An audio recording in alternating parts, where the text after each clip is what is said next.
le parrain et le papa de ce groupe, de manière à pouvoir apporter ses conseils en matière d'animation de groupe, mais également de facilitation, et que ce groupe vive et survive au sein de notre belle région. Et on est pile poil avec quelques fractions de millièmes de seconde en retard pour passer à nouveau sur un témoignage d'entreprise où on va à nouveau parler RSE, c'est important, nous prouver que la RSE, ce n'est pas un gadget et que ça a une vraie implication au sein des entreprises. Donc,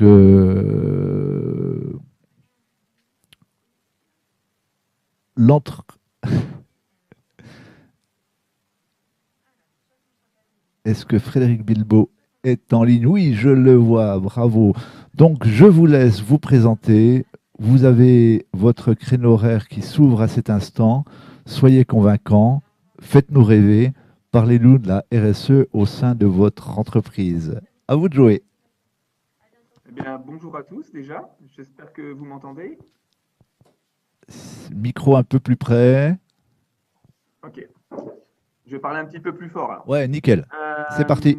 Donc, je me présente, Bibo Frédéric, je suis coordinateur sécurité, environnement, énergie pour la société Stanley Tools basée à Besançon. Je remplace Monsieur Franz Frenette qui devait logiquement faire cette présentation, mais qui malheureusement a dû s'excuser pour raisons personnelles. Du coup, je vais voir si je peux vous partager ma présentation.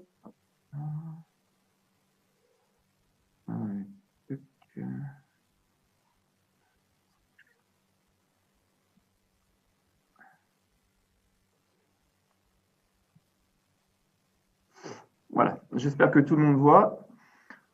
Donc, je vais commencer par faire une petite présentation de notre société, puis après, je vous parlerai un petit peu comment on est venu à la démarche RSE, puis ensuite vous présenter, enfin, c'est surtout la principale partie de ma présentation, un peu un panel des actions et indicateurs que nous avons mis en place au sein de notre entreprise par rapport à cette démarche. Donc société Stanley Tools, basée donc comme je l'ai dit à Besançon. Nous sommes 100 employés sur le site, 22 000 mètres carrés de superficie. On a deux annexes que nous louons aujourd'hui à une autre société du groupe, Stanley Black & Decker Manufacturing. Nous sommes quadruple certifiés. L'AFNOR est passé, la déléguée régionale de l'AFNOR est passée ce matin nous remettre en main propre nos certificats. Donc certifié ISO 9001 depuis maintenant 1992, ISO 14001 depuis 2006, ISO 50001 depuis 2015 et ISO 45001 depuis 2020. L'entreprise a été fondée en 1963, donc voilà, maintenant en 2020, donc on voit un peu l'évolution. À l'époque, plus de 800 personnes sur le site, beaucoup de travail fait manuellement. Aujourd'hui, on a énormément développé toute la partie industrialisation et j'allais dire robotisation des lignes. Alors à savoir, parce que je ne l'ai pas dit effectivement, que nous fabriquons de l'outillage à main, des scies, des niveaux et des mètres à ruban. Pour la démarche RSE, donc en 2019, le groupe Stanley Black & Decker a pris l'initiative d'engager absolument tous les sites de production et de logistique monde vers une démarche RSE. Ils l'ont traduite en trois piliers. Le premier pilier, donc donner du pouvoir aux constructeurs. Alors, les intitulés peuvent être un peu bizarres parce que on est un groupe américain, donc les dénominations sont des mots très, très américains, très anglophones, et donc pour faire des traductions franco-françaises, ça donne toujours un petit peu des choses un peu alambiquées des fois. Voilà. Donc, donner du pouvoir aux constructeurs. Donc, sous-entendu, en fait, améliorer les compétences de nos employés et aussi des citoyens désireux de se former sur nos métiers de production ou de logistique. Donc, vous verrez, je vous développerai les 3 piliers par rapport à des actions qu'on met en place, nous, au sein de notre site. Vous comprendrez un petit peu mieux où est-ce qu'on veut en venir par rapport à cela. Le deuxième pilier, innover. Innover nos produits pour réduire notre impact sur l'environnement et aussi innover nos produits pour faciliter la vie de tous les utilisateurs et de tous les bricoleurs en herbe existants à travers le monde. Troisième pilier, créer un monde durable. Donc, un pilier très axé sur tout ce qui va être développement durable pour impacter positivement l'environnement. Alors, traduit, on va dire, au sein du groupe vraiment par des actions très ciblées sur réduction des empreintes carbone, réduction des productions de déchets, réduction des consommations d'eau. Ouais, mais nous, on voudra voir, Céline. La...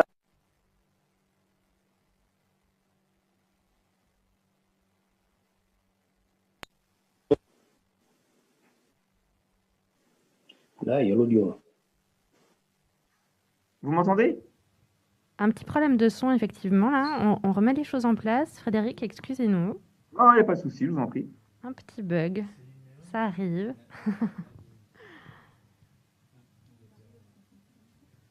Est-ce que c'est bon cette fois? Je pense que vous pouvez continuer. Allez-y, Frédéric. Très bien. C'est bon? Oui. Ok. Donc, la société Stanley Tools prend alors la décision de devenir engagée RSE via les labels e-engagés qui venaient d'être développés au sein de l'AFNOR. Pour ce faire, on a 3 personnes sur site qui vont suivre, qu'on suivait à l'époque un module en 3 journées sur les basiques de la RSE, accompagné par Paul Nusa de l'AFNOR Bourgogne-Franche-Comté, pour ceux qui la connaissent. En parallèle à cela, afin de mener à bien l'analyse et aussi de développer un outil qui pourrait servir à toutes les entreprises souhaitant se lancer dans cette démarche, une des personnes de ce groupe ont intégré le groupe responsabilité sociétale qui a été créé par le MFQ BFC pour élaborer et ensuite donc utiliser un alambic, l'alambic RS. Voilà, donc ceux qui seraient intéressés, je vous conseille vraiment de vous rapprocher du MFQ pour ce type d'outils parce que alors, c'est pas moi en interne qui l'ai développé, je fais pas partie des 3 personnes qui ont suivi le module, hein, je tiens à le préciser. Je vais vraiment parler au nom de France et de ces personnes-là aujourd'hui parce qu'il n'y en a aucune qui pouvait être présente sur le site. Et comme je participe à certaines actions de la démarche, je suis quelqu'un qui suis quand même assez au fait de ce qu'on peut faire au niveau de la RSE sur notre site. Mais pour avoir parcouru l'alambic après qu'il l'ait mis en place, c'est vraiment un outil que j'ai trouvé super intéressant et une très bonne méthodologie. En gros, l'alambic, au niveau de la méthodologie, elle est assez large, mais simple et destinée surtout à comprendre, diagnostiquer et ensuite prioriser les améliorations sur les thèmes justement de tout ce qui va être responsabilité sociétale. C'est en fait en gros ça permet de réaliser un diagnostic, on va dire, sur des points clés de la démarche et après statuer en termes de satisfaction et d'importance au niveau de chaque point clé et après donc de dégager ensuite les points à approfondir vraiment et dégager justement ensuite des pistes d'amélioration. Suite à cela, technique aussi, voilà. Donc suite à cela, on en a découlé diverses actions. Alors ce que j'ai fait aujourd'hui, je vous les ai présentés je les ai répartis au niveau des piliers du groupe Stanley. Alors il y a un indicateur qu'on suit particulièrement depuis 2019. On est parti sur la base 2018. C'est notre taux de fréquence et notre taux de gravité, puisque sur l'année 2018, on avait des résultats qui étaient vraiment catastrophiques par rapport à ce qu'on avait pu connaître les autres années. Principalement, on va dire, par rapport à le climat social, on va dire, au niveau de l'entreprise. Alors qui s'expliquait à l'époque par le déménagement sur notre site d'une entreprise du groupe qui a beaucoup chamboulé, on va dire, le personnel, que ce soit le personnel de Stanley Tools qui était déjà sur site ou le personnel de l'entreprise manufacturing qui justement déménageait et devait voilà, quitter une entreprise et un milieu connu pour arriver sur un milieu inconnu. Et voilà. Et il y avait beaucoup de doutes qui prenaient au niveau justement du climat social, comment ça allait se passer avec les nouveaux, comment ça se fait que... Du coup, on en a profité. On a développé un axe d'amélioration assez important sur les conditions de travail. On a décidé à cette époque, donc c'est en partenariat avec le MFQ et l'AFNOR, il y a une opération collective qui s'est montée pour former des chefs de projet santé, qualité de vie au travail. On a intégré cette opération collective. On a formé en interne 2 chefs de projet, dont je fais partie. L'autre chef de projet est une assistante RH. Suite à cette formation, on a créé un comité santé qualité de vie au travail sur notre site.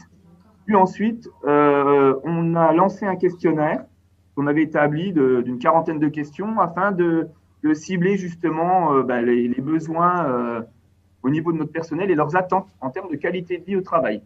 On avait eu des actions par le passé imposées par le groupe, on va dire, mais qui étaient très axées sur le bien-être. Voilà, donc faire des programmes de remise en forme, organiser ce qu'ils appellent les matinées vitaminées. Donc voilà, faire intervenir quelqu'un qui nous amenait des fruits et légumes pour le personnel, pour la pause, etc. Du coup, donc là, on allait bien au-delà de ça. On a dégagé plusieurs axes d'amélioration. Un qui ressortait énormément était l'ergonomie des postes de travail. On a donc développé en partenariat avec l'AST 25 des chantiers d'ergonomie de poste de travail. On a fait intervenir un ergonome, il a donc fait le tour de l'entreprise, défini les postes qui pour lui étaient critiques en termes d'ergonomie au poste de travail. Puis ensuite, en partenariat donc avec l'ergonome, le médecin et les ouvriers qui travaillaient sur ces postes-là, on a développé donc vraiment une méthodologie de travail avec des réunions aussi en salle avec ce personnel-là pour définir comment on pouvait faire les modifications de l'équipement. On a fait intervenir notre service industrialisation aussi pour nous apporter de l'aide et bien comprendre les problématiques des gens au niveau des machines. Il faut savoir que nous, en interne, notre service industrialisation conçoit les équipements. De A à Z, ils font juste, on va dire que nous, on s'appuie sur des sous-traitants uniquement pour des parties de machine, mais voilà, la plus gros partie de la machine est vraiment conçue en interne. Donc, ça a permis aussi à nos équipes d'industrialisation d'entendre aussi les problématiques que pouvaient rencontrer des gens sur le terrain et qui, malgré tout, même en suivant, on va dire, des ABAC, INRS ou autres, finalement, n'arrivaient pas à optimiser vraiment, ou en tout cas n'obtenaient pas la satisfaction complète du personnel une fois que la machine était mise en place dans l'atelier. On a, à côté de ça, lancé diverses actions pour essayer de créer une dynamique et renforcer l'esprit d'équipe au sein des diverses sociétés sur notre site. Donc ça, voilà, j'ai mis un petit exemple. Par exemple, on a fait une chasse aux œufs de Pâques à Gardeau. On a organisé des concours à pull de Noël. Le dernier en date, c'était un concours de dessin lors du premier confinement. Voilà, parce qu'on savait que nos employés, certains étaient à la maison avec les enfants et c'était un peu dur d'occuper les enfants à longueur de temps. Donc, on avait proposé on a lancé des petits concours. Voilà, avec on a fait un podium, un top 3 avec distribution de cadeaux. Et puis, donc, sur la période de canicule, distribution de brumisateurs. Donc, c'était pas cette année, c'était l'année d'avant, pour limiter l'impact au niveau de la canicule et améliorer un petit peu les conditions de travail du personnel. Au niveau de ce pilier aussi, on travaille donc depuis plusieurs années maintenant avec l'IUMM et l'AFPI. Donc on intègre des contrats CQPM, donc contrat qualification paritaire de la métallurgie. Notre but étant que notre pyramide des âges étant très élevée et donc beaucoup de monde allait partir en retraite dans ces prochaines années, on a voulu anticiper et nous assurer en fait que le personnel que nous allions recruter allait avoir un niveau de formation, c'est-à-dire industrielle entre guillemets, suffisant pour justement limiter l'impact sur la santé et les risques au niveau du personnel et aussi bien sûr la partie technique, mais il y avait aussi la partie santé-sécurité du personnel qui nous tenait à cœur. Ce qui fait que donc on a lancé ce type de contrat. On a dû faire 3 sessions, si ma mémoire est bonne, depuis 2015. Donc à chaque fois, la finalité de ces sessions a été l'embauche complète de tout le personnel qui était en contrat CQPM. Notre but étant, pour ces personnes-là qui sont assez jeunes, de leur permettre aussi d'avoir un objectif d'évolution, on va dire, au sein de notre entreprise. Donc là, voilà, on est un peu fiers puisque il y a 2 mois, on a donc un ouvrier qui a réussi à passer technicien qualité. Et on en a un autre qui est maintenant devenu chef d'équipe sur un atelier de production. Voilà. Donc c'est quelque chose qui nous tient à cœur, la partie formation et évolution du personnel au sein de l'entreprise. Au niveau du deuxième pilier, donc qui est sur la partie plus innovation, on va dire. Alors, on a intégré à l'intérieur ce qu'on appelle chez nous le Maker Month. Donc chaque vendredi du mois d'octobre, depuis 2 ans maintenant, au niveau du groupe Stanley Black & Decker, tous les sites doivent organiser des chantiers entre guillemets pour aller aider des associations locales et leur fournir, en plus d'une aide sur le vendredi où on participe à cette action, leur fournir aussi du matériel pour pouvoir, après, par la suite, être à même de pouvoir justement développer des choses au sein de leur activité. Alors, des exemples d'associations avec lesquelles on a travaillé, nous, ici, localement. Donc, la SPA. Donc, la SPA, c'était des créations de meubles avec de récupération de palettes de bois. Donc, chantier sur une journée. Et puis après, donc, on leur laisse tout le matériel qu'on a amené sur place, donc le matériel de bricolage. À Valfort, là, c'était plus pour permettre le trail d'effort. Donc, il y a certains endroits, il fallait faire du défrichage. Voilà, il y avait des choses à faire au niveau de l'élagage et des choses comme ça. Comme dans notre groupe, on fournit ce type de matériel. Donc, pareil, voilà, une équipe est allée les aider à travailler au niveau d'un fort. Et puis, pareil, voilà, on laisse le matériel après à disposition en cadeau pour leur permettre de pouvoir après continuer leur activité. On a fait un partenariat avec le FS. On a 40 personnes qui sont parties donc donner leur sang sur 3 journées.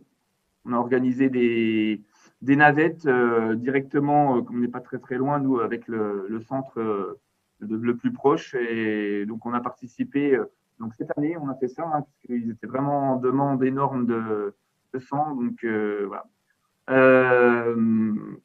On organise aussi des collectes de dons pour diverses associations. Donc là, la dernière en date, c'était cette semaine. On a fait une collecte de dons pour la SPA. Ils ont besoin d'énormément de matériel, pas forcément que pour les animaux, mais aussi pour eux, pour l'administratif. Donc voilà, on a fait une grosse collecte de dons au sein de l'entreprise. Les années où nos catalogues arrivent à péremption, plutôt que de les jeter, on les fournit à des associations d'écoles d'enfants du personnel. C'est souvent que les associations d'écoles, pour rentrer un petit peu d'argent, contactent des entreprises qui retraitent, qui recyclent le papier et organisent au niveau de l'école et des parents une récolte des prospectus ou autres pour pouvoir les fournir à ce genre d'organisme. Et l'organisme leur reverse un certain montant par rapport au tonnage qu'ils ont pu leur délivrer. Donc nous, on a organisé 2 fois dans l'entreprise. Donc voilà, donc là, nous, quand on fournit des catalogues, voilà, on tape sur, voilà, on est plus sur du 10 tonnes que sur les 200 kilos qu'ils peuvent envoyer au niveau de l'association.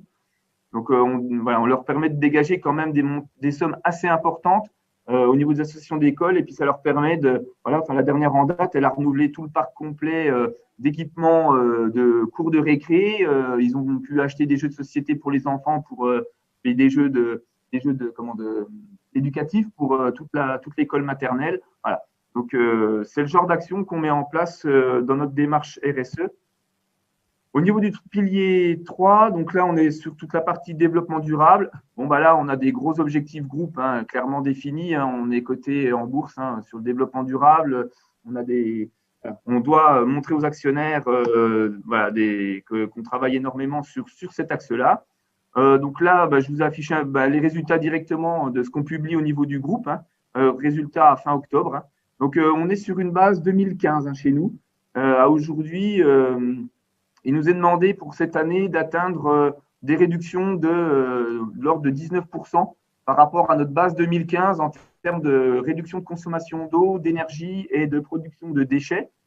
Voilà, donc actuellement, on a un petit peu explosé les chiffres, nous, de notre côté, sur tout ce qui va être eau, déchets et empreinte carbone. Alors, j'avoue que on est très, très aidé sur cette partie-là par notre certification ISO 50001. On met beaucoup de choses par rapport à ça et notre groupe nous dégage des bons investissements par rapport à nos projets pour nous permettre de garder notre certification ISO 50001. Donc, on a fait des choses comme l'isolation du bâtiment, changement complet des chaudières, modification des climatisations. Voilà, on est en train de travailler sur un projet de modification d'équipement aussi et sur la mise en place de panneaux solaires sur la toiture. On a donc développé des actions comme voilà, du passage en toilette sèche pour toute la partie urinoir de tous les toilettes hommes du site. On a depuis maintenant, je crois, 6 ou 7 ans, une certification de la mairie de la ville de Besançon, usine zéro rejet industriel liquide. Voilà, on tient à la garder, donc on met vraiment tout en œuvre quand on développe des nouveaux process pour s'assurer que il n'y ait aucun effluent de production qui puisse souiller les effluents qu'on rejette aux égouts. Nous, on tient à vraiment rejeter aux égouts uniquement tout ce qui est eau sanitaire uniquement. Donc, on a mis en place énormément de choses et on a investi énormément pour nous permettre de vidanger nos machines en GRV et de les faire sous-traiter chez des professionnels plutôt que d'envoyer ça aux sous-stations. Et depuis cette année, on a complètement aboli les filières d'enfouissement de déchets. Donc, on a énormément travaillé avec nos partenaires sous-traitants de déchets pour nous assurer que nous n'enfouissions plus aucun des déchets qui quittaient le site aujourd'hui. C'est littéralement impressionnant, Frédéric. J'ai envie. Bon, on connaît la démarche exemplaire de la RSE chez Stenley. D'ailleurs, vous avez été lauréat des trophées RSE l'année dernière et vu la litanie de prix et de reconnaissance dont tu fais état, voilà, vous êtes proche de l'exemplarité. C'est pour ça que vous êtes dans ce tour de table aujourd'hui. Moi, j'aurais quand même une toute petite question, qui est une question vache. Hein. Si demain, non pas au Nouvel An parce qu'on n'aura pas le droit, mais au repas de Noël, je croise autour de la table un de vos collaborateurs, un opérateur qui bosse en prod, et je lui pose la question de c'est quoi la RSE chez Stenley. Il va me répondre quoi? C'est une bonne question. En gros, c'est comment vous partagez ça en interne, quoi. Je dirais, est-ce que c'est... Oui, non, mais il y a beaucoup de communication qui est faite dessus. Après, je vous avoue qu'au niveau de l'opérationnel, je ne sais pas s'il serait capable de rattacher les actions en fait à la terminologie RSE. Voilà, clairement. Est-ce qu'il y a une... De ce côté-là, il y en a, oui, mais je pense que voilà, il y a une partie de la population qui clairement, enfin. Ce que je veux dire par là, c'est que quand on affiche nos actions, parce que toutes nos actions sont connues, c'est des choses qu'on communique énormément dans l'entreprise, on stipule pas forcément que c'est en lien avec la démarche RSE de l'entreprise. D'accord. Mais est-ce qu'on sent une certaine fierté des collaborateurs de pas être pareil, de pas être...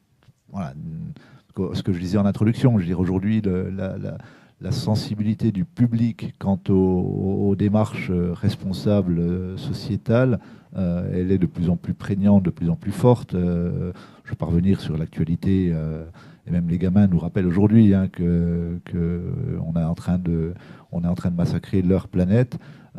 Est-ce qu'on peut, à un moment donné, est-ce qu'il y a une image de marque, un sentiment de fierté du personnel dans votre boutique sur cette démarche-là, ou ça reste que la danseuse du patron? Non, clairement, tout le monde se sent impacté Alors, tout le monde se sent impacté là-dessus. D'ailleurs, certaines des actions qui sont mises en œuvre, alors, pour le coup, on est moins sur la partie environnementale, on sera plus sur des parties entraide avec les associations et autres, mais certaines démarches sont carrément, sont à la demande en fait du personnel, c'est-à-dire que les idées ne viennent pas forcément d'un petit groupe de dirigeants voilà, au sein du collectif. Par exemple, le comité SQVT, au niveau de notre comité, c'est pas nous directement qui définissons les actions qu'on va mettre en œuvre. La plupart, elles nous sont remontées par nos collègues, hein, et on a des boîtes à idées au niveau de l'entreprise et on récupère les idées de tout le monde. Et quand les idées nous semblent vraiment très intéressantes, ben, on les met on les met en œuvre. Donc aujourd'hui, et nous on le voit bien, j'allais dire, c'est sur le respect, par exemple, voilà, sur des respects c'est-à-dire en termes de pollution, par exemple, les gens font vraiment très très attention. On voit aujourd'hui, on voit plus quelqu'un, même avec un petit bidon et qui a envie de le vider pour avoir un bidon vide pour faire mettre quelque chose à l'intérieur. On voit plus de personnes aller directement au lavabo, verser ça au lavabo. Je veux dire, voilà, les gens sont quand même conscients que aujourd'hui, voilà, si on a un déversement accidentel sur une machine, ce qui peut arriver, voilà, le personnel va tout de suite prendre des aspirateurs spécifiques, va tout de suite remettre à l'intérieur des GRV le liquide qui aurait pu donc justement se déverser. Enfin, non, de ce côté-là, je pense que si les gens se sentent très impactés et pour le coup, participent vraiment avec plaisir justement à toute cette partie de démarche. L'environnement, quand même, on sent que ça prend un tournant quand même depuis quelques années. Hein. La protection de la planète, ça prend quand même énormément au niveau des gens, hein. Enfin, même des opérationnels. Hein. Je veux dire, on le sent bien hein, depuis quelques années. Hein.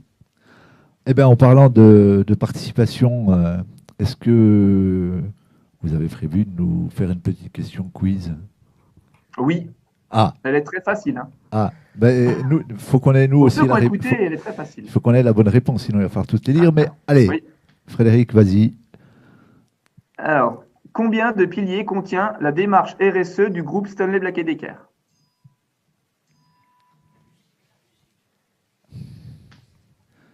Attention, va-t-on avoir un appel? Frédéric, tu peux envoyer, envoyer à... Non, ben non. Camille va vous lire les réponses pour nous dire si c'est bon. Non, mais j'ai compris qu'il y en a qui étaient rodés avec le numéro. Hein.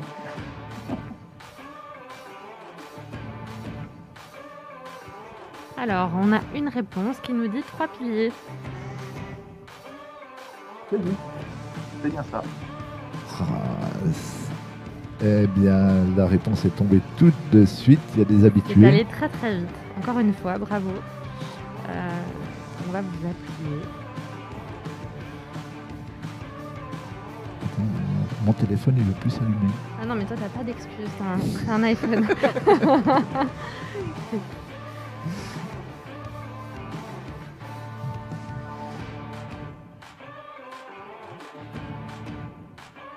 Attention, moment de tension.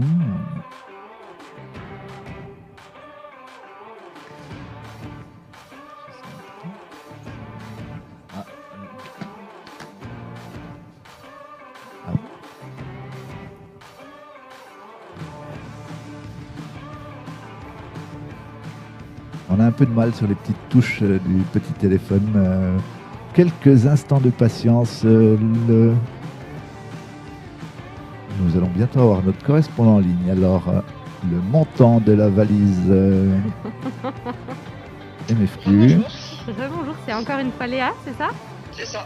Ah. Eh ben, bravo Léa, encore un lot. Léa qui gagne. Alors Léa là, c'est pas la moitié d'un lot. Hein. Voilà, là... c'est outre un magnifique cadeau qui s'appelle un tote bag du club de pétanque, du MFQ Bourgogne-Franche-Comté. Et ce sac de pétanque sera rempli d'un lot d'outils à main offert par Stanley, je crois de mémoire, une scie, un mètre et un niveau. Voilà, donc bravo Léa. Vous allez pouvoir vous mettre au bricolage grâce à Stanley et sa démarche.